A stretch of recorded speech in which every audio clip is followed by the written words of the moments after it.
Et ces révélations RTL, de plus en plus de Français se convertissent à l'islam. C'est aussi cela, l'effet Charlie. Le nombre de certificats a doublé à Paris, forte hausse également à Aubervilliers, à Lyon. Notre enquête dès le début de ce journal.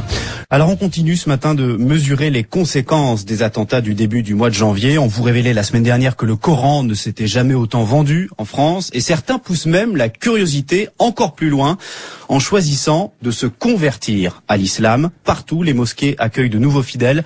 C'est l'enquête de ce journal avec vous, Maude de Carpentier. Bonjour. Bonjour. Selon vos informations, le nombre de conversions a doublé à la mosquée de Paris. Absolument. 40 certificats de conversion y ont été délivrés en janvier 2015 contre 22 en janvier 2014. Hausse également confirmée à la Grande Mosquée de Lyon, plus 20%, ainsi qu'à Strasbourg, plus 30%. Alors parmi ces nouveaux musulmans, il y a par exemple Héloïse, 18 ans, dans une petite salle de la Grande Mosquée de Paris. Elle est venue un mois, jour pour jour, après la tuerie de Charlie Hebdo, faire sa profession de foi, la Shahada.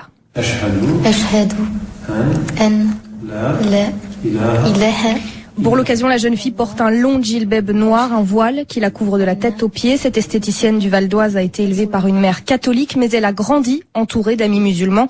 Et sa conversion à l'islam, elle l'explique comme une réponse aux attentats de début janvier. Je me suis dit que c'est pas ça l'islam, c'est pas du tout ce qu'on montrait à la télé, les médias, tout ça, tout le monde fait beaucoup d'amalgames entre les musulmans, les terroristes, mais voilà, ça me donne encore plus l'envie de me pousser, d'aller vers l'islam, de rentrer de l'islam, d'apprendre et de montrer à tout le monde que l'islam c'est pas ça, c'est la paix, c'est pas la haine, et voilà, aujourd'hui je suis contente, c'est officiel. Et le phénomène surprend même les imams que vous avez rencontrés, Maude. Et oui, tous m'ont avoué leur étonnement. L'imam Khaled voit défiler une dizaine de convertis dans son bureau de la mosquée de Paris. Quand je pose la question généralement aux convertis, toujours je dis qu'est-ce qui vous ramène vers l'islam? Vu les événements qu'il y a, normalement ça fait fouiller. Il y a un qui m'a vraiment touché, c'est un universitaire, il me dit j'ai été voir le Coran, j'ai lu le Coran, c'est ce qui m'a ramené vers l'islam. Ce prophète-là ne peut être un terroriste, ne peut être ce qu'ils disent, donc je suis venu me convertir. Et toutes les couches de la population sont concernées par le phénomène. Des jeunes comme Héloïse, mais aussi des médecins, une directrice d'école, un écrivain et même un policier ont poussé la porte de l'imam depuis le 7 janvier. Des profils donc très différents. Merci pour votre enquête RTL, Maude de Carpentier.